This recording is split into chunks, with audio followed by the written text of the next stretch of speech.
Combien de fois as-tu eu l'impression qu'un vice te contrôle plus que tu ne le contrôles toi-même? Combien de fois as-tu promis que ce serait la dernière fois pour finalement retomber encore une fois dans le même piège?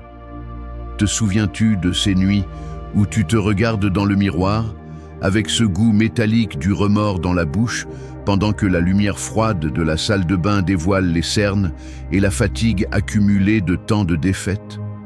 Ici, il ne s'agit pas de paraître intelligent, mais d'affronter sérieusement ce qui t'affaiblit.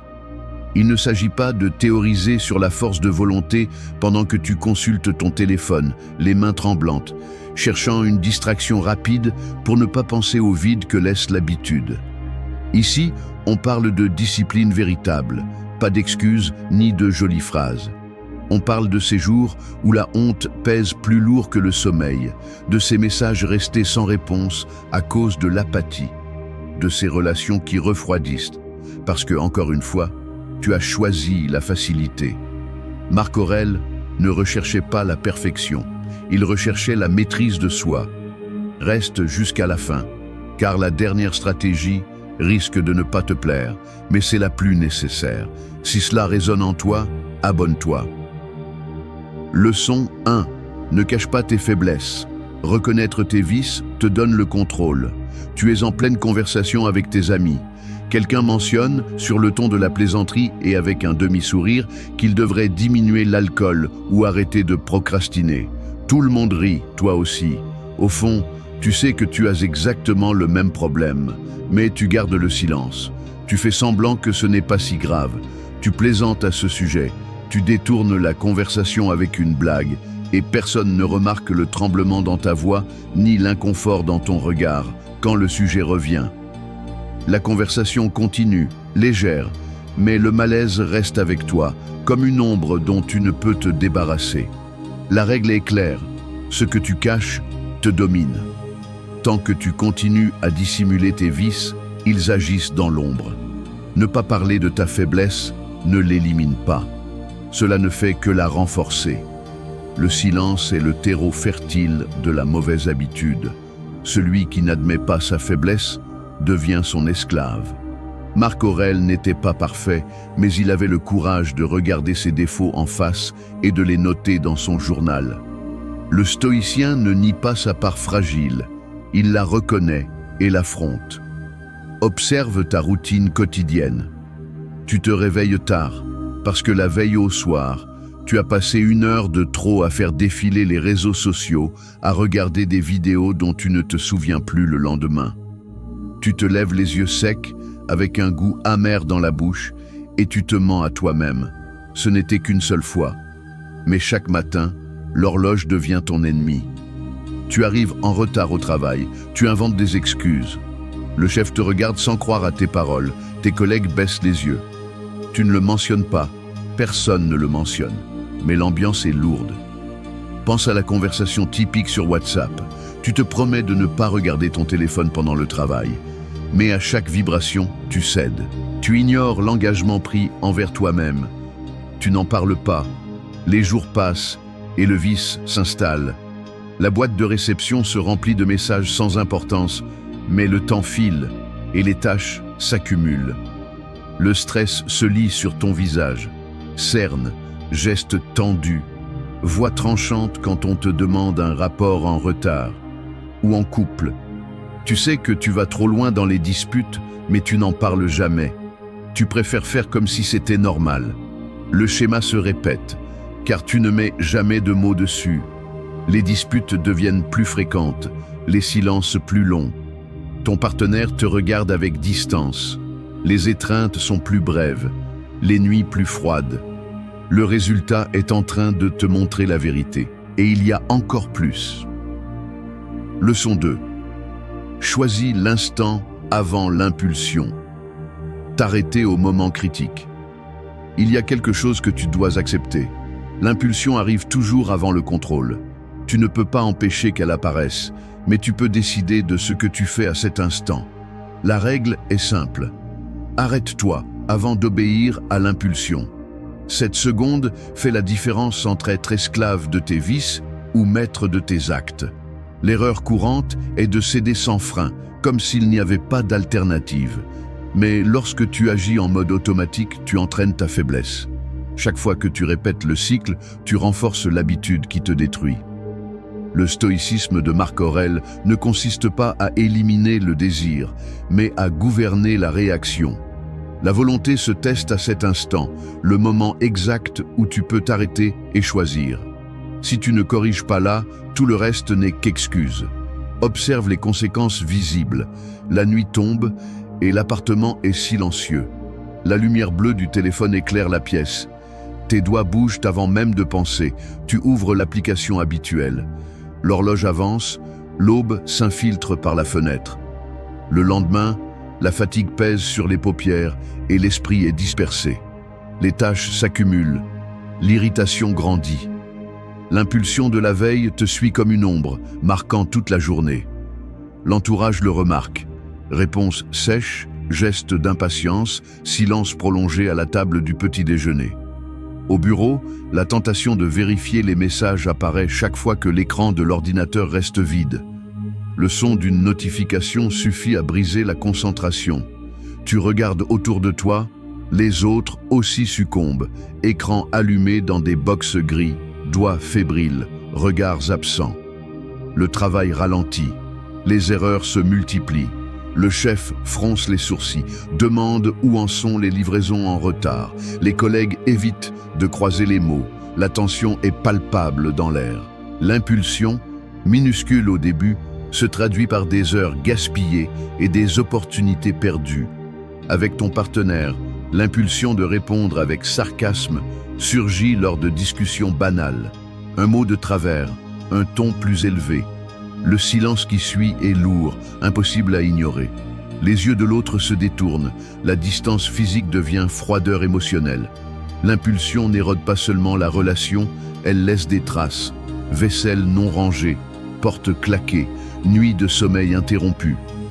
C'est là le moment critique. Pas après, pas avant. Là. Si tu t'arrêtes, ne serait-ce qu'une seconde, tu brises le cycle. Sinon, le vice te commande. Il n'y a pas de mystère. Ce n'est pas de la malchance. C'est un manque de discipline. Ce n'est que le début. Leçon 3. Parle. Moins de tes intentions. Action silencieuse. Marc Aurèle a dit « N'agis pas comme si tu allais vivre 10 000 ans.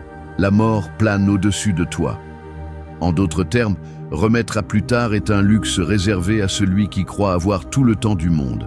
La règle est simple, cesse d'annoncer tes changements et agis dans le silence. Chaque fois que tu parles de tes intentions d'abandonner une mauvaise habitude, tu ne fais que renforcer la pression extérieure et tu te donnes une excuse pour ne pas commencer.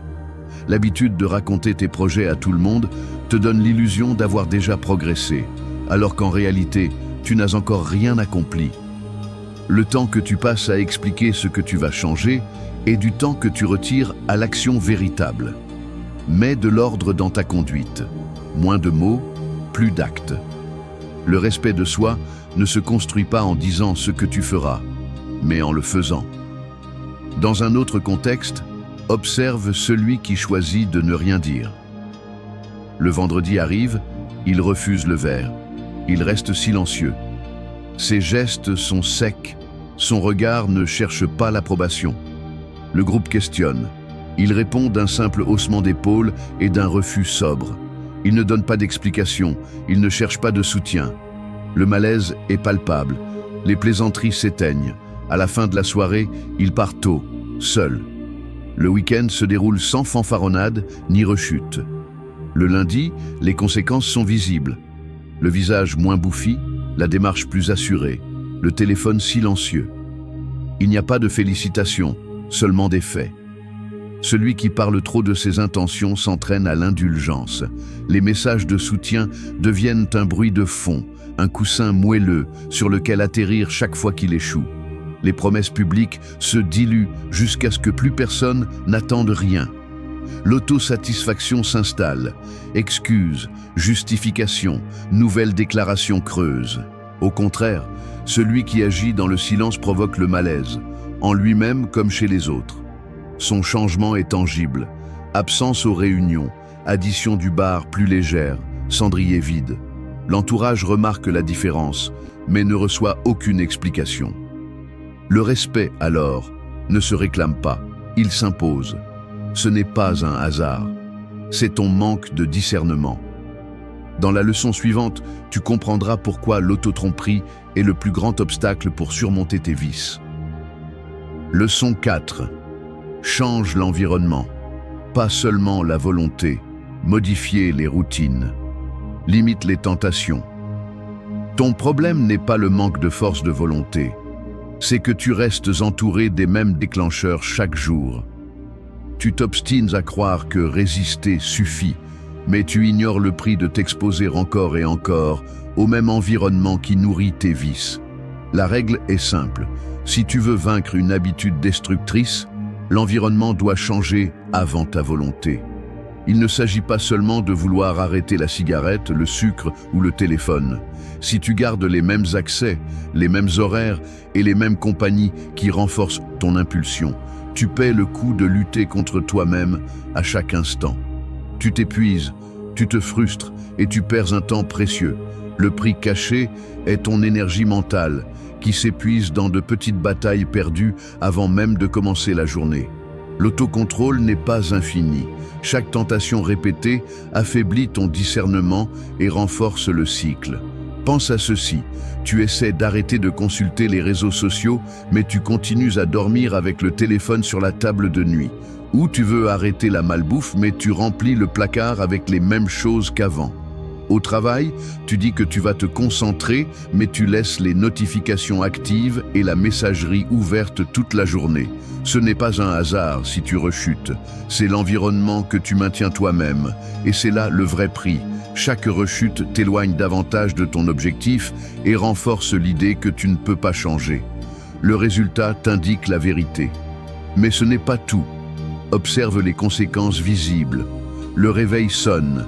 Et la première chose que tu fais est de prendre le téléphone. Tu ouvres l'application du moment et tu te perds pendant 30 minutes avant même de sortir du lit. Le petit déjeuner est retardé. Tu arrives en retard. La mauvaise humeur s'installe avant même de t'habiller. Au bureau, les emballages vides de biscuits et les canettes de soda s'accumulent sur ton bureau. Les fenêtres de discussion clignotent, interrompant chaque tentative de concentration. À la fin de la journée, la liste des tâches reste intacte et la culpabilité pèse plus lourd que la fatigue. À la maison, la télévision allumée comble le silence, tandis que les sachets de snacks ouverts restent sur la table. Le cycle se répète. Le réfrigérateur et le placard débordent des mêmes produits, les mêmes marques, les mêmes couleurs que tu reconnais sans regarder. Les amis avec qui tu partages la cigarette et la bière continuent d'appeler à la même heure en proposant la même routine. Chaque élément, chaque objet, chaque personne que tu gardes près de toi soutient l'habitude que tu essaies d'enterrer. L'environnement n'oublie pas. La preuve, c'est la vie figée dans les mêmes schémas, jour après jour, avec l'usure inscrite dans ton corps, ton humeur et tes résultats. Leçon 5. Ne justifie pas tes rechutes. Les excuses affaiblissent ton changement. Tu es au travail et tu t'es promis d'arrêter de consulter ton téléphone toutes les 5 minutes. Un jour, après une dispute avec ton supérieur, tu te surprends à faire défiler les réseaux sociaux pendant une demi-heure. Lorsqu'un collègue le remarque, tu t'empresses de lui expliquer que la journée a été difficile, que n'importe qui à ta place aurait fait pareil. Le ton de ta voix est presque automatique, comme si l'histoire était déjà prête avant même d'ouvrir la bouche.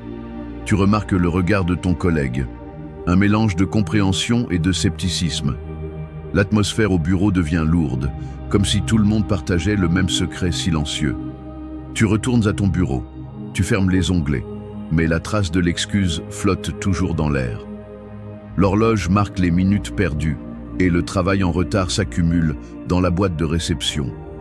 Le reste de la journée se déroule avec une sensation de poids sur la nuque, un rappel persistant du manque de contrôle. La règle est claire, dépenser ton énergie à justifier tes rechutes ne fait que renforcer le cycle que tu essaies de briser. Chaque fois que tu dissipes ta détermination en excuses, ta capacité à changer s'érode. Au lieu d'affronter le manque de contrôle, tu choisis de protéger ton image auprès des autres ou de toi-même. Cette défense te prive de l'élan nécessaire pour corriger l'habitude. Ce qui semble être une simple explication est, en réalité, une fuite de discipline. Le contrôle de soi ne se construit pas en justifiant ses faiblesses, mais en les affrontant sans détour. Imagine que tu décides de réduire ta consommation de sucre. Après une semaine, tu craques et tu manges un dessert. Au lieu de l'assumer, tu racontes à tes amis que c'était parce que tu étais fatigué ou que c'était une occasion spéciale. Cette justification ne fait pas que repousser le changement, elle établit aussi le schéma selon lequel il y aura toujours une raison valable de céder. Le résultat, c'est que tu n'avances jamais. Tu perfectionnes seulement l'art de t'expliquer. Les emballages vides restent dans la poubelle, les miettes sur le bureau, et le goût sucré devient un rappel amer de la promesse rompue.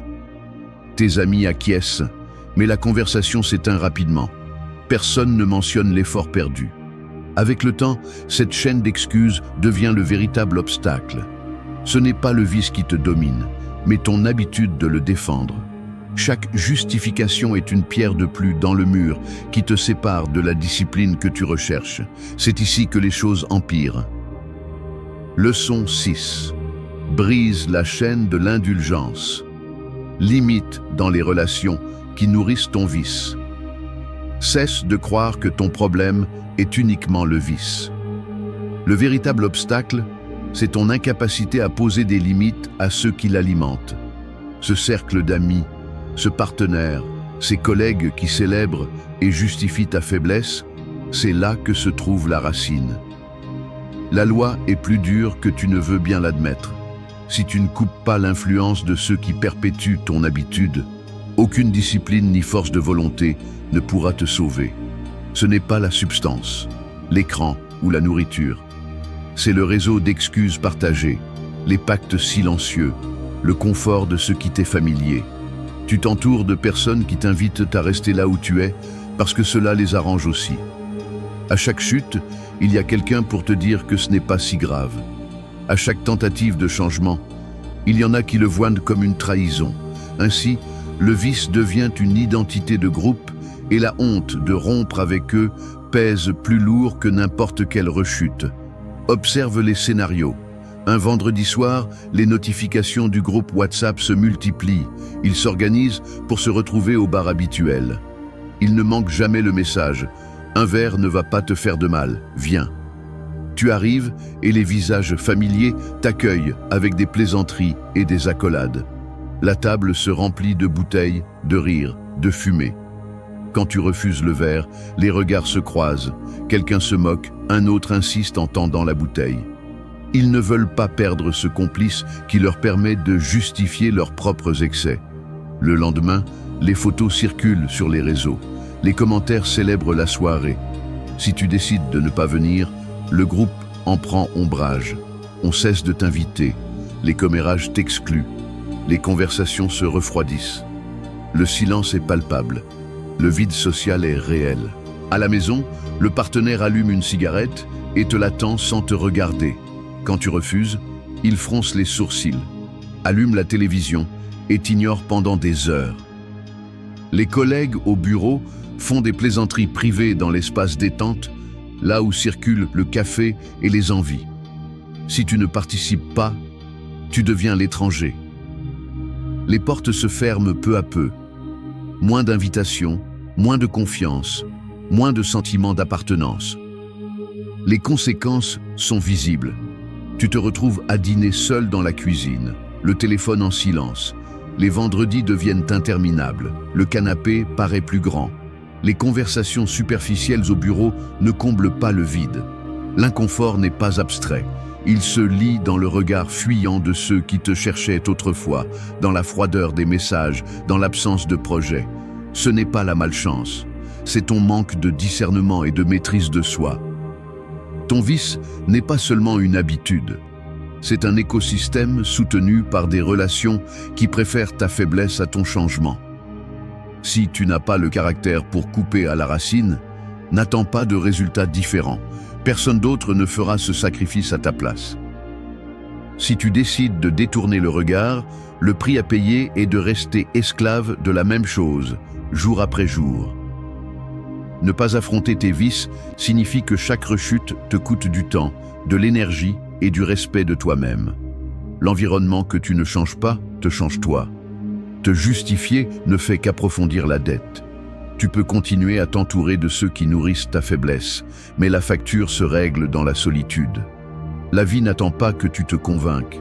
Marc Aurèle le savait, le compte ne se négocie pas, il se paie. Dis en commentaire quelle leçon t'a le plus marqué. Si cela t'a été utile, abonne-toi.